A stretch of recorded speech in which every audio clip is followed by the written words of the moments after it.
Hoosiers helping Hoosiers across central Indiana. These are our friends and neighbors on 95.5 WFMS.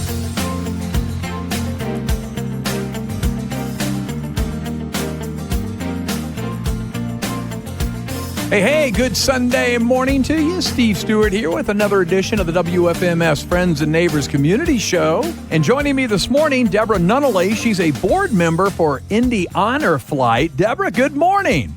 Good morning. Hey, thank you so much for taking time to speak with us today. And let's just get started by learning a little bit about Indy Honor Flight. Tell us kind of in a nutshell who you are and what you do.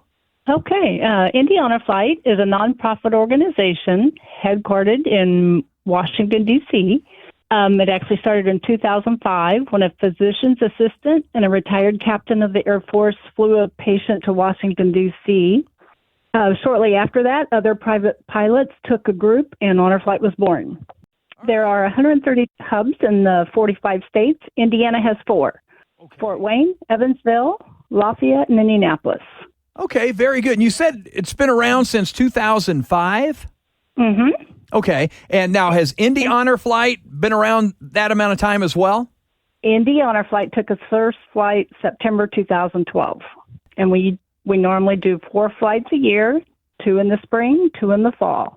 Just for the record here, everything that Deborah and I will be speaking about this morning, you can find on the website at indyhonorflight.org. So if you hear something or if you come in at the tail end of something, not sure what we said, everything we'll be talking about, indyhonorflight.org. And we just talked about their mission, who they are and what they do. And pretty much you raise funds and you send World War II, Korea and Vietnam veterans to Washington, D.C., and is pretty much to check out the memorials that's really dedicated to honor their sacrifices and their services, right? Exactly. We want to honor them as much as we can, and that's one way we do it. In your best guess, you might even know the actual number, but how many veterans here in Indianapolis have been a part of Indy Honor Flight? Oh, I think we have flown over 3,200 veterans so far. Wow. And you said you go about 4 flights a year. Correct. And of course, during COVID, we weren't able to. Right. And let's talk to cost. How much does it cost a veteran to go? It costs the veteran absolutely nothing. Absolutely nothing. And that's the beautiful thing. And like you said, we're honoring these veterans for the sacrifices that they made. And that's what makes this program extremely cool. And when it comes to a flight, say, for example, your next flight, how many veterans normally go on a flight? 86 veterans. Each veteran has a guardian. Okay, for yeah. the day. So that's a lot. That's a lot of people going down each flight. And how are the veterans selected, or how do they get signed up for the Indy Honor Flight? Well, there is an application on the website, and there are some requirements that have to be met. They have to have active service during certain dates of each conflict. I see. Okay. And again, that website, indyhonorflight.org, we'll be repeating that throughout the show to make sure you can get there and get the info you need if you have any questions.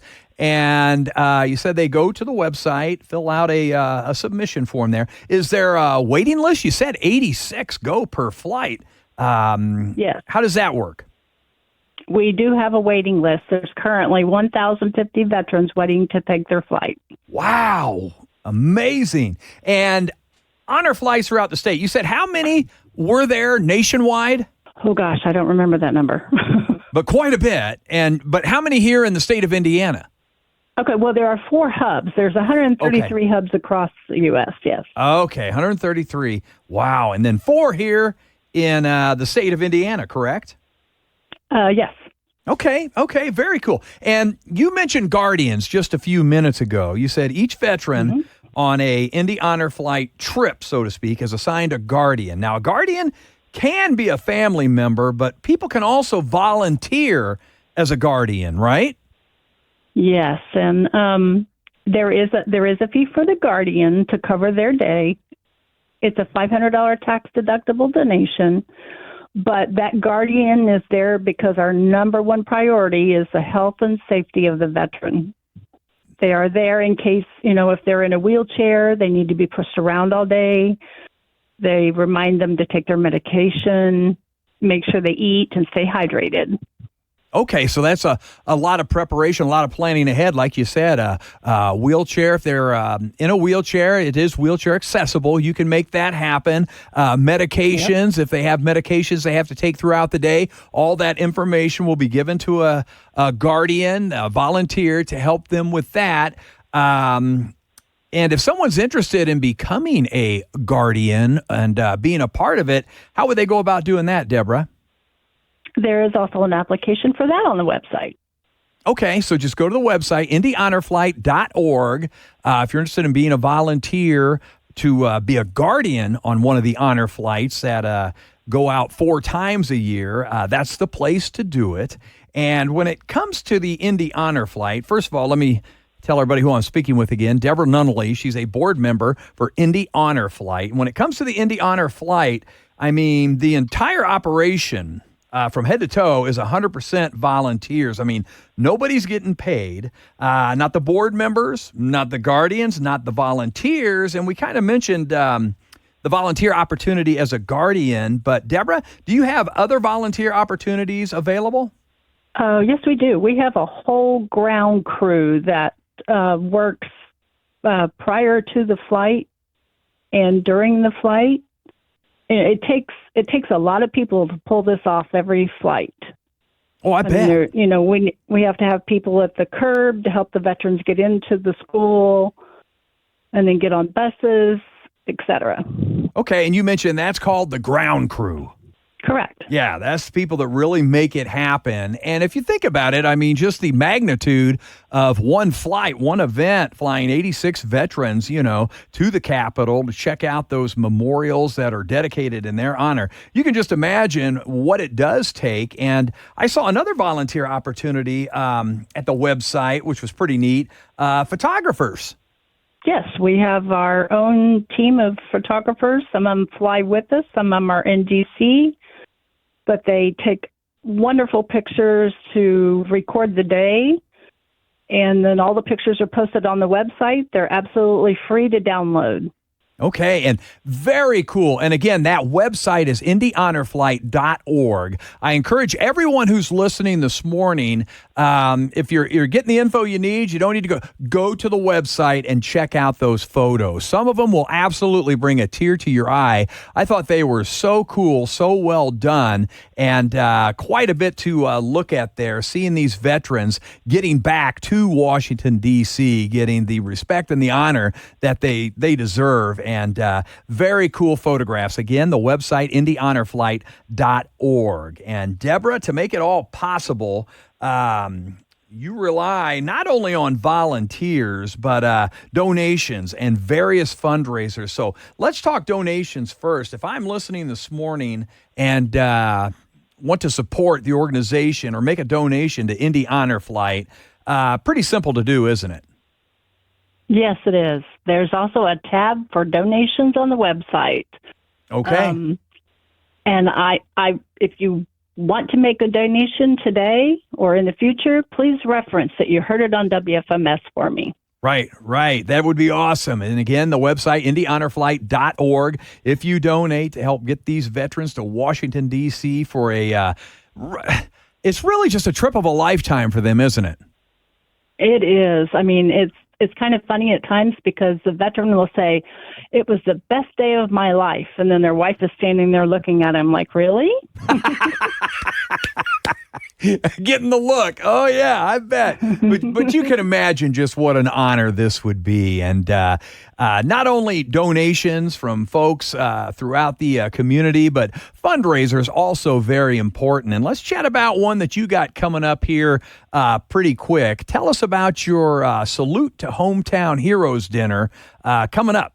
Yes, on Thursday, August the 17th, from 6 to 9:30 p.m. in Knightstown, which is east of Greenfield, at a beautiful custom log lodge on Boondocks Farm. We're going to have a wonderful evening in this beautiful setting overlooking Montgomery Creek. It's a private chef event with prepared on-site 4-course meal, starting with cocktail hour at 6 p.m., 4 different appetizers on the deck, And then dinner will be at 7, complete with your choice of 2 entrees, salad, rolls, and dessert that will follow at 7. There will be a hero special guest speaker to share his personal story and experiences. It is a limited seating event. Tickets are $115 per person, but that includes 2 drink tickets. We'll have beer and wine. And I say, don't hesitate. Make your reservation now. Okay, yeah, do it now. Like Deborah said, it's a limited seating event, so tickets are going to go, and they're going to go fast. Well, let's talk tickets. Deborah, how do you get them? Okay. I have a Venmo. It's at Deborah, Debra dash Nunnally, Nunnally, or my email is Deborah.Nunnally@IndyHonorFlight.org, or you can call me at 317-294-8464.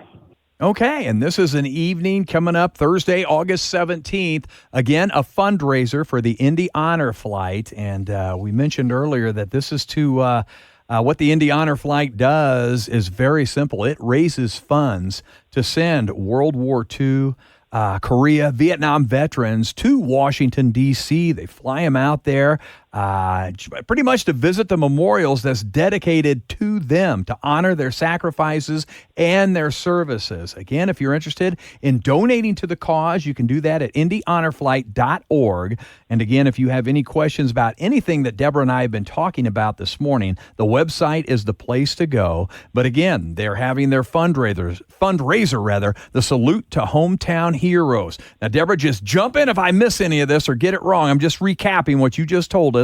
The date is Thursday, August 17th, 6 to 9:30. The cocktail hour starts at 6 to 7. Dinner at 7, 2 entrees, salad, rolls, and a dessert. The dinner's prepared on site by Chef Amber Simmons. It's going to be the location of the event is the Lodge on Montgomery Creek Ranch. And you mentioned a Boondocks Farm. It's also called Boondocks Farm. Correct. That'll be easy for the WFMS listeners to remember. That's a song by Little Big Town, so Boondocks Farm. I believe it's 8001 South Grant City Road there in Knightstown. So going to have a guest speaker on hand. The cost, $115 per person. It includes 2 drink tickets as well. And, okay, now to get those tickets, I was writing notes as you were talking, Deborah. I know you gave a phone number. That's 317-294-8464. Again, 317-294-8464 if you're interested in tickets to the Salute to Hometown Heroes dinner. But you also mentioned a Venmo and an email. Will you repeat those real quick for the listeners? Sure. Venmo is at Deborah-Nunnally, and the email is Deborah.Nunnally@IndyHonorFlight.org. And again, the website, IndyHonorFlight.org. Check it out. Everything we've talked about, make sure, like I said, get there, see the photos of these veterans getting the recognition that they deserve, and help out. I mean, help out Indy Honor Flight. Again, what they do is raise funds to send various veterans, whether it be World War II, Vietnam, or Korea, to Washington, D.C. to see and visit the memorials firsthand dedicated in their honor. Yeah, their sacrifices and all their service to this great country. So, Deborah, thank you so much for joining us this morning, and keep up the good work. Well, thank you very much. Hoosiers helping Hoosiers across central Indiana. Find more information about how we can support your charitable organization or promote an upcoming event at WFMS.com. These are our friends and neighbors on 95.5 WFMS. We're talking with Margaret Sheehan of Teachers Treasures. Thanks again for spending a few moments with us, Margaret. I appreciate that. My pleasure, and happy back to school time. I know. Is this raced by, hasn't it? Just doesn't seem possible. It does not seem possible, and I appreciate. We really need to enjoy every moment of our summer and good weather, right? We have to value it more. No kidding. Let's just start off basically in letting our listeners know exactly what Teachers Treasures is. What's it all about? Well, 23 years ago, an IPS school principal was seeing her teachers spend their own money providing the basics for the kids in those classrooms. And so she started, her name was Phyllis Imel, and she passed away right before COVID. But her legacy lives on in that we have this store, and actually 2 locations, that are all free items for teachers here in Marion County. And we serve those schools that have the highest level of free and reduced lunch, those kids that really need our help. And so teachers can shop here through the school year. We have a wide variety of items, from those basics, from backpacks and pens and pencils and crayons and markers and so on, up to things that businesses redirect to us, whether it's office furniture or perhaps envelopes and stationery that has an old logo. All of those things have life in a classroom, and everything has value here. So not only do we make sure that the teachers have new things for the kids to put in the hands of those children and make sure that they're having a great time in school, but we're also kind of helping the planet a little bit by making sure things aren't going into the landfill. I never even thought of that. If you're a business that's listening right now that recently changed their logo or maybe their address, and they've got all the stacks of paper that has the wrong address on it, I'm sure a teacher somewhere in Marion County could put that to good use. For sure. And certainly as a lot of these businesses are going paperless, or they're perhaps even just all going remote, things like keyboards and monitors and, again, gently used office chairs and even the trash cans can all find a new life in a classroom. In full disclosure, I mentioned this to Margaret before we were taping, or when we were setting this interview up, that my daughter is a first grade teacher in Warren Township, and she has used Teachers Treasures numerous times. It is an outstanding organization. I think the misconception is, and sadly, that a lot of teachers have all the resources they need. A lot of the school systems provide everything that they need, but in reality, that is not the case. So much money is spent out of pocket by these teachers, and you're at least one group that can help make that a little bit better.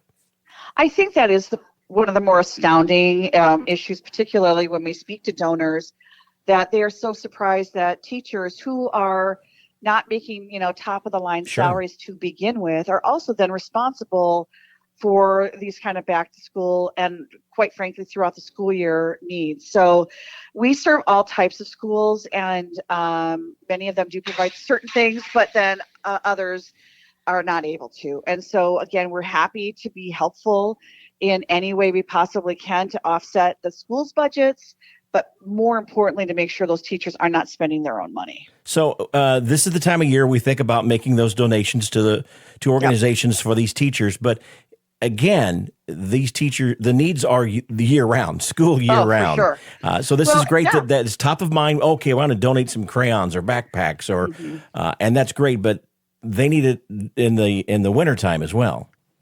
Well, you think about that because it's, boxes of crayons, are used up pretty quickly. That's true too, yeah. And I think I don't remember what the exact number is of how many pencils a kid goes through, but I used to ask that question back in my early days.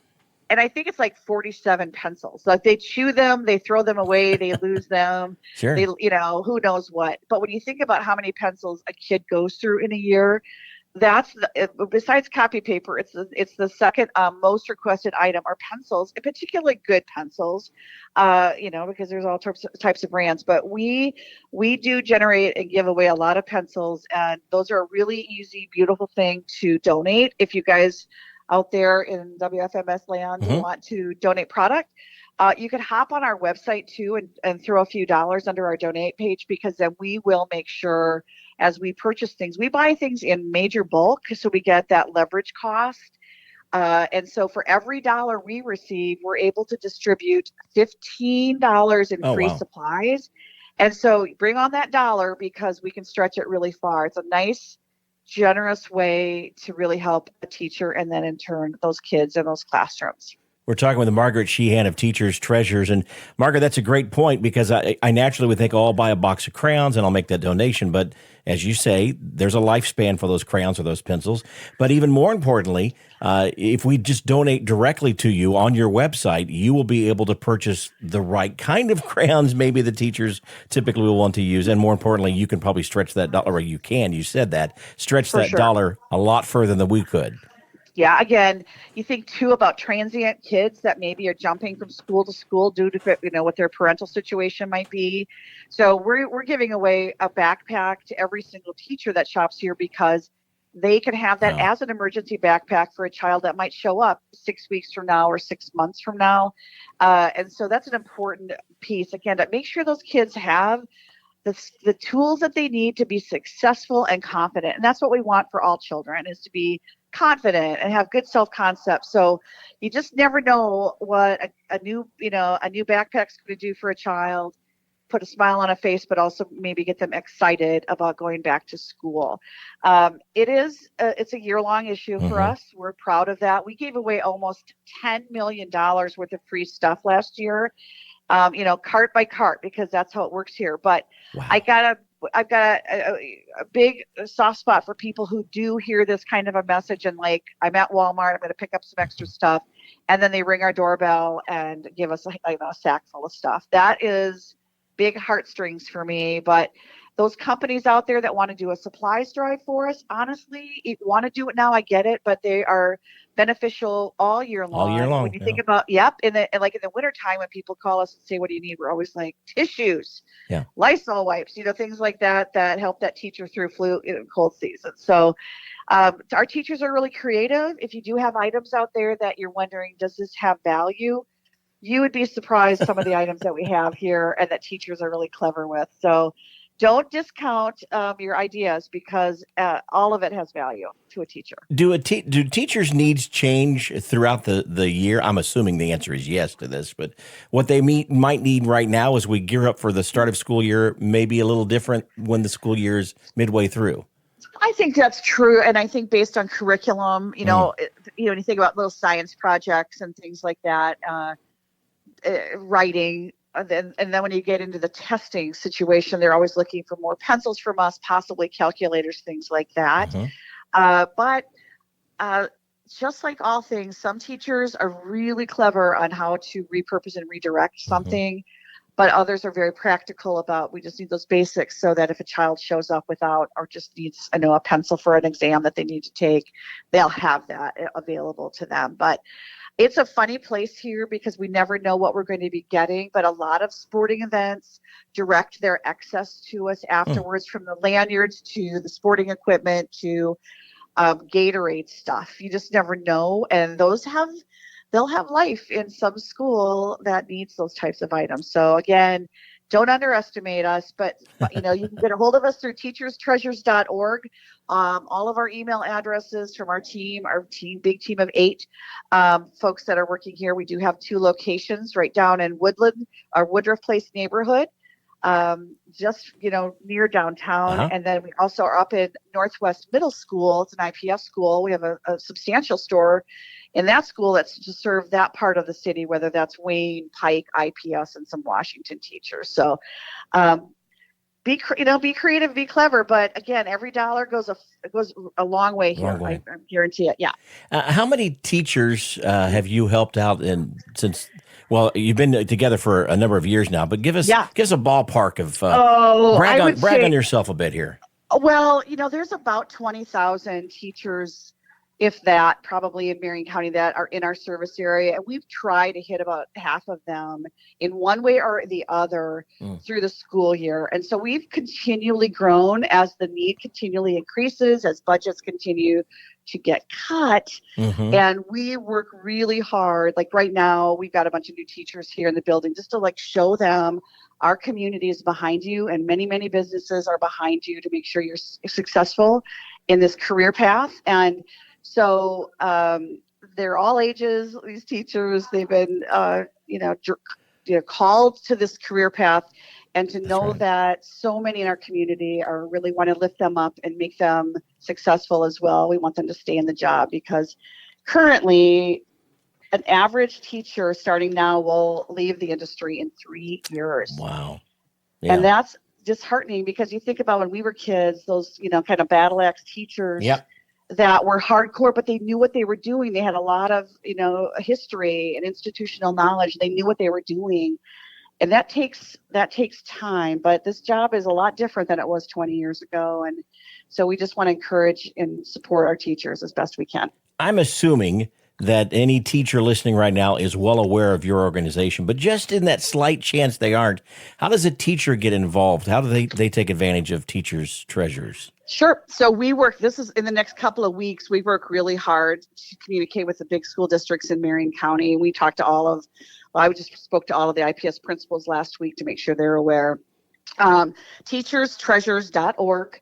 There's a teacher login and a teacher page that explains it all. And they can certainly call us to see if they're eligible to shop. But that website's really kind of comprehensive, and it's a great word of mouth place. We just are really proud of the fact that teachers continually see us as a great resource, and we always want to do better by them. That's why we're here. So, Margaret, we've got some great listeners listening right now that I know that are going to go onto your website and hit that donate page and donate some dollars to the organization, which is great. But I know we have some businesses listening right now, too, that are hearing this, and you're tugging at their heartstrings. Maybe they're thinking about their favorite teacher they had when they were in school. Just give us an idea. What's your biggest need right now? And think big here. Think big. Is it money? Really? Or yeah, I mean, just because someone listening right now, maybe you could answer that call. Well, I think there's a lot of ways to look at it from a business perspective, but we always are looking for volunteers. So if a company wants to do an engagement activity with 5 to 10 or whatever, how many employees they want to bring to us, there's work that we do here every single day, whether it's stocking or putting together a backpack or whatnot. I think that's the greatest way for a business to understand the mission here. Certainly money is great. Doing a supplies drive or a tissue drive or something like that is so easy. And we could even set them up with doing a virtual drive. COVID helped us with that. So nobody really has to do much, except we'll set up a page for them and they can share that with their employees and their customers and so on. But understanding that these kids right now are our future employees and our future customers, we want them to do well. We all want these kids to do well. And by making sure they have in their hands those pencils and notebooks and things like that to make sure they're enjoying school and staying in school helps our future for sure. Well, Margaret, when you put your head on your pillow at night, you know you've done a good deed every day. And thanks for allowing us to be a part of that. Once again, for our listeners to donate to Teachers Treasures, best way is the website, I'm assuming. Is that correct? Yep, teacherstreasures.org. There's a lot of information there if you want to volunteer, if you want to donate product, or if you want to donate money. But any of those things are awesome. And just simply being an advocate for teachers out there and knowing that they're working hard on behalf of our community and our kids, just making sure we lift up the teachers and support them. What about some retired teachers that might be listening right now that say, boy, I just miss working with those people. Could you use some of them as volunteers as well?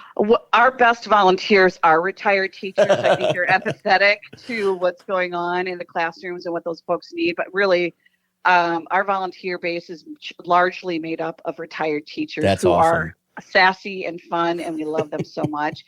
We welcome other volunteers to come and hang out with us. It is a family environment here, very relationship based, because like you said, we're doing good stuff every day. We avoid drama and that kind of stuff. But I think it's a great fun place to be. It's a great fun place to volunteer, and that volunteers go home at night knowing we did a really good thing. So that's right. We welcome new volunteers. Bring it on. Well, Margaret, I'm going to extend the invitation to be a part of this anytime you want to. You have my email. You contact me. And if not, I know my daughter will do the same and say, Dad, you've got to get this on the air because we need some more help. So I'd love to meet her. So let's make that happen. We will. I'd love to chat with her. We will. All right. Margaret Sheehan, Teachers Treasures. Again, the website one more time, teacherstreasures.org, correct? Yes, sir. Wonderful. Thank you so much. Back at ya. Thank you so much, everybody. Appreciate y'all.